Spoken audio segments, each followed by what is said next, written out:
कोई लफ्ज़ माफ़ी का या नदामत का ये आप पेश करते हैं, लेकिन ये डिफरेंट फॉर्म के अंदर चीज़ आती है। दर हकीकत जब दुआ करें, ये ज़हन में रखिएगा, किसी के लिए भी, तो उसके अंदर अपनी ज़ात को निकाल दीजिएगा कि मैं आपके लिए दुआ कर रहा हूँ कोई, तो आपका काम होगा तो रब खुश होकर मेरी भी सुनेगा। ये लालच वाली दुआ है। बेगरज जब होकर किसी के लिए दुआ करेंगे, खुदा शायद है उसके अंदर आफियत, कबूलियत और बेहतरीन मामला होगा। एक कॉलर भी है। अस्सलामु अलैकुम जनाब।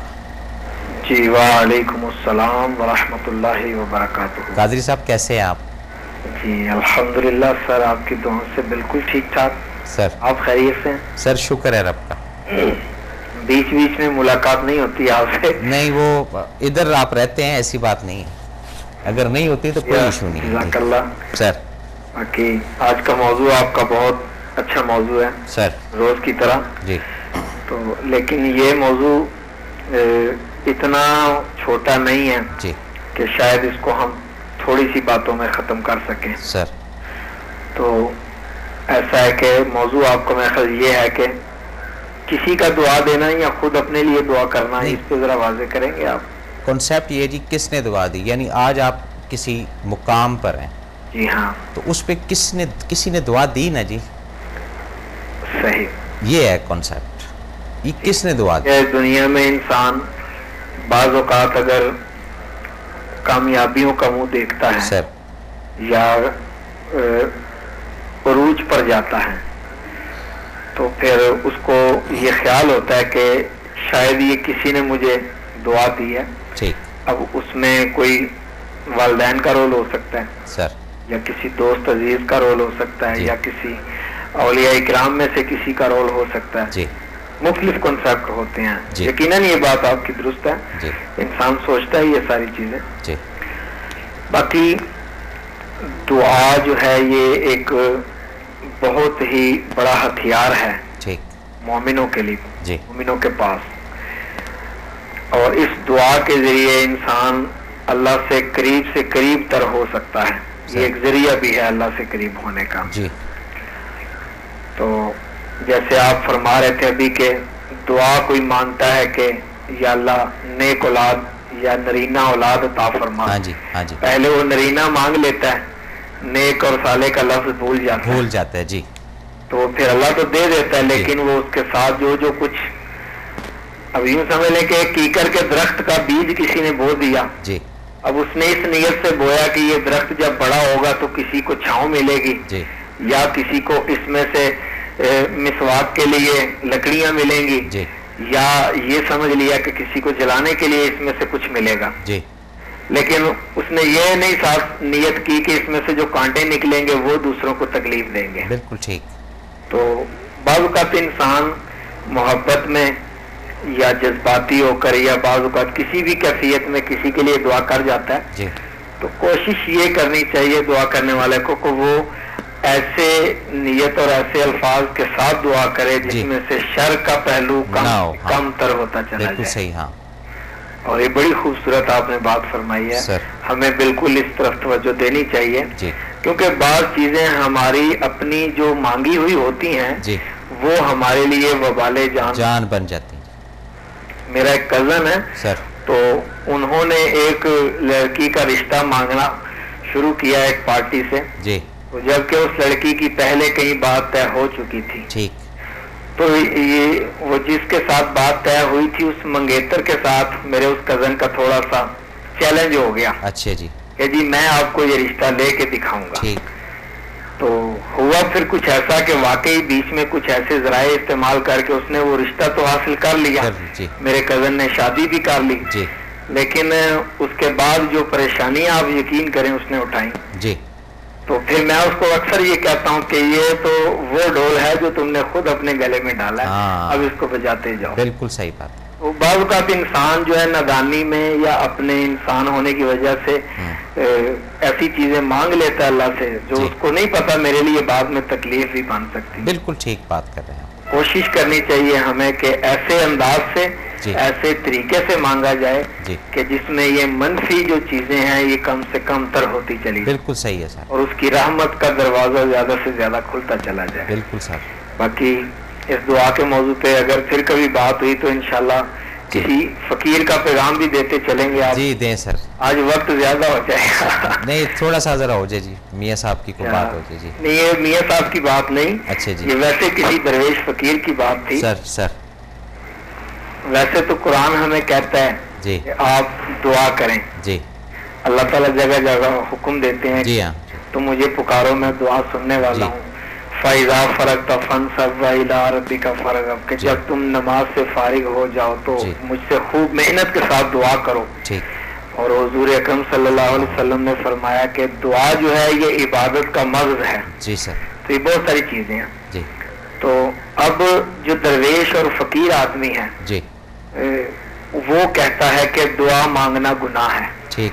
अब ये एक बड़ी अजीब सी बात हो गई कि उधर अल्लाह का रसूल और अल्लाह की कुरान की बात है और इधर एक दरवेश उसकी मुखालिफत में बात कर रहा है। तो यहाँ बहुत सारे लोग जो हैं वो इस चीज से नेगेटिव चीजें ले लेते हैं जी। लेकिन मैं समझता हूँ अगर मनफी सोच रखें जी तो फकीर ने कहा कि दुआ मांगना गुनाह है। हाँ जी।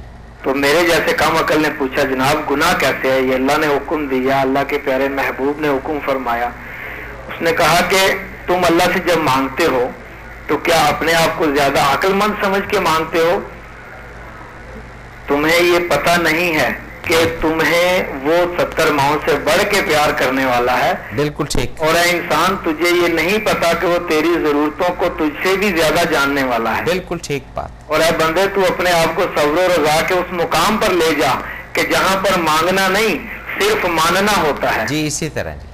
तो जब इंसान मांगना खत्म करके मानना शुरू कर देता है तो फिर वो जो उसके दिल के अंदर ख्वाहिश पैदा होती है वो खुद ब खुद पूरी होती जाती है। बिल्कुल ठीक हो गया सर। बाकी शायद कुछ लोग इख्तिलाफ करें। नहीं अगर किसी ये कहता है कि दुआ मांगना गुनाह इसलिए है कि तुम अल्लाह से इसलिए मांगते हो, क्या तुम अल्लाह से ज्यादा अक्लमंद हो? जी नहीं।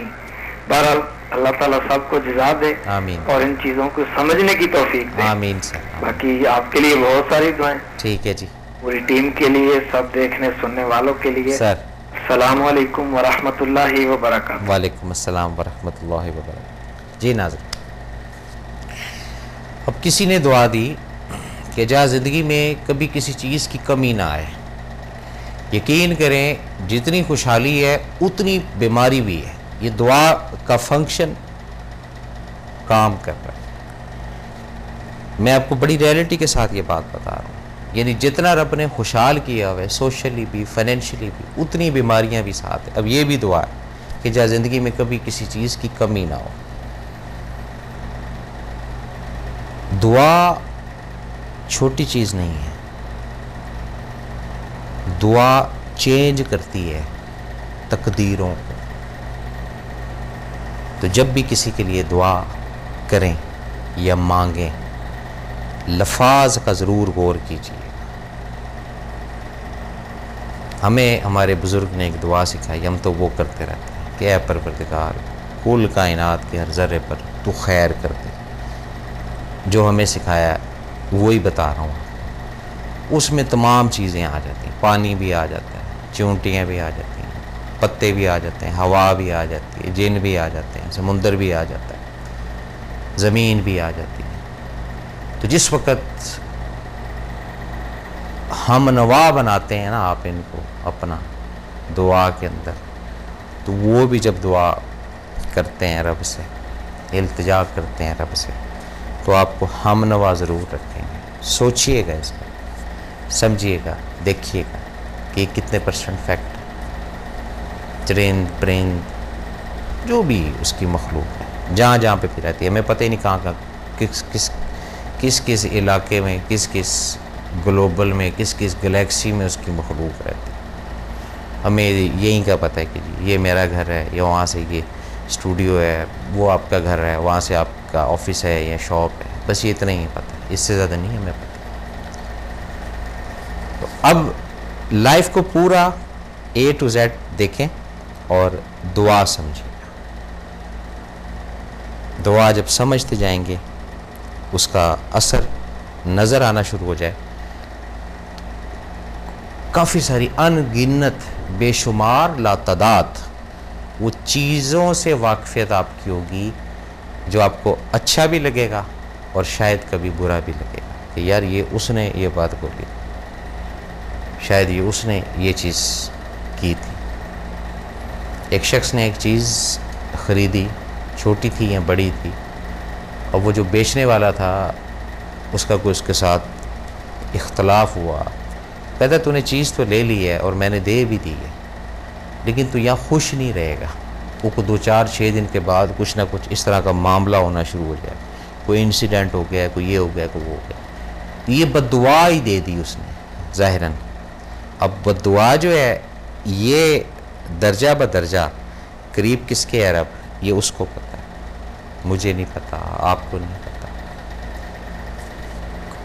कितना करीब है रब किसके। मैं दावा करूं जी रब मेरे बड़ा करीब है, ऑथेंटिक दावा नहीं। आप बोलेंगे नहीं ये रब आपके करीब है। ये एक ऐसा इम्तिहान है या ये एक ऐसी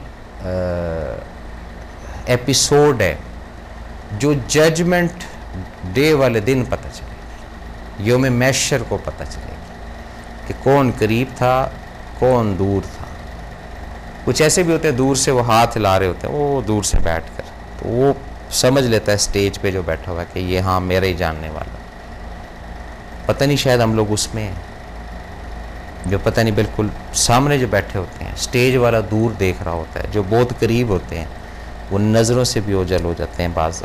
तो ये कोई भी शख्स इस मामले में नहीं दावा कर सकता, लेकिन कॉन्सेप्ट किसने दुआ दी ये सोचिएगा ज़रूर। इसके अंदर बड़ी बरकत है, इसके अंदर बहुत इसरार है, इसके अंदर बड़े मामला हैं।